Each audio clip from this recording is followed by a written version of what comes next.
have a once-in-a-lifetime chance, a chance to save the last large coastal forest between New York and Boston. 1,000 acres, 20% larger than Central Park.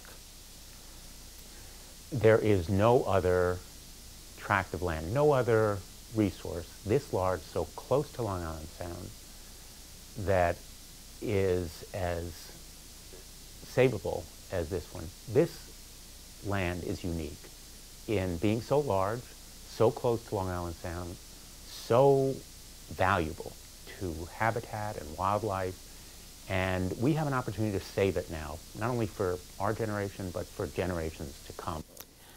Well, George and I have lived on Ingham Hill Road for 56 years. As you can imagine, we were only the third house and it was all woods. And we didn't realize how fortunate we were until we'd lived here 3 or 4 summers. And then people would come and visit us and notice that it was cooler at our house. Well, we figured that out because when you're up here on the preserve, you're at the height of the town. And the southwesterly breezes that are always blowing through here in the summertime are acting as a cooling agent. They not only clean the air, they not only pick up the moisture and the coolness from the ground, but they blow down the hill. And right up until you get to the turnpike, you would notice 2 or 3 different degrees in temperature. It's wonderful. It's nature's air conditioner and very cheap. And we're at the home of Ebenezer Ingham. And this home was built circa 1746. Ebenezer was a descendant of the original Joseph Ingham, who came here in the 1600s. And Ingham Hill, before it was Ingham Hill, was called Pequot Hill, as Pequots came up here into the highlands to escape the colonists below. And we're now about halfway up, and at different points of the sheer cliff there's some small caves, and here's one of them. And you can tell by the scat, the poop of the animals. It's either coyotes that hang out here or possibly bobcat. And these rocks date back to 750 million years ago, back when the continents collided. And at the bottom of the rock is a small vernal pool. It's beginning to fill up here in the wintertime, and this is one of the 38 vernal pools that are in the preserve. And the water fills up, and certain animals have evolved in this fishless vernal pool. A whole bunch of different salamander types, wood frogs.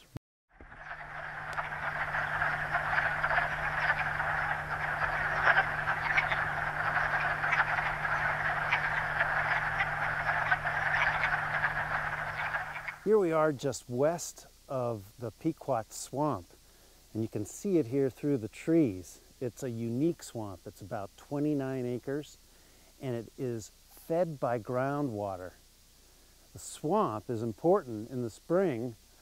When migratory birds come up from the south, they stop there to refuel, eat, and then go up the Connecticut River corridor. And as you can see, there's a stream coming out of Pequot Swamp, which feeds ultimately the Trout Brook River and goes to the Patchogue River in Westbrook and then to the Sound. Here we are in the Saybrook Highlands, and down below us here, starting up here and coming right down towards me here, is one of the many groundwater springs that are in the preserve. And we're on the eastern side of the preserve, and this particular spring that comes right out of the ground here, fed by groundwater, goes down and meets several other tributaries and eventually becomes the Oyster River. And this groundwater is grade A water. I'm a little thirsty.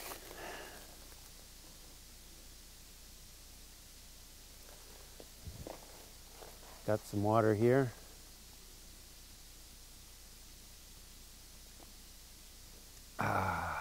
I've been very much involved in what's been going on with this beautiful piece of property back from the late 1990s.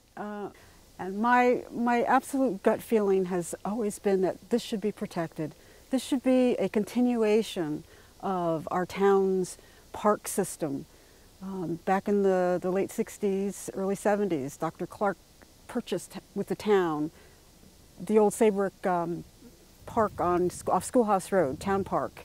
And then between the town and the state and land trust, we added the Gleason property, which connected to that parcel.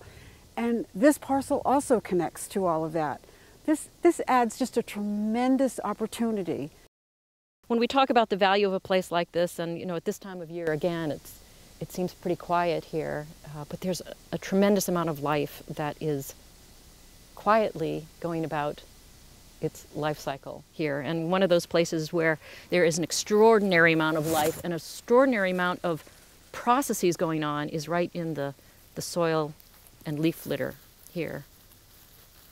And all you have to do is ask the question every year, if all these trees drop their leaves, how come we're not completely covered in leaves?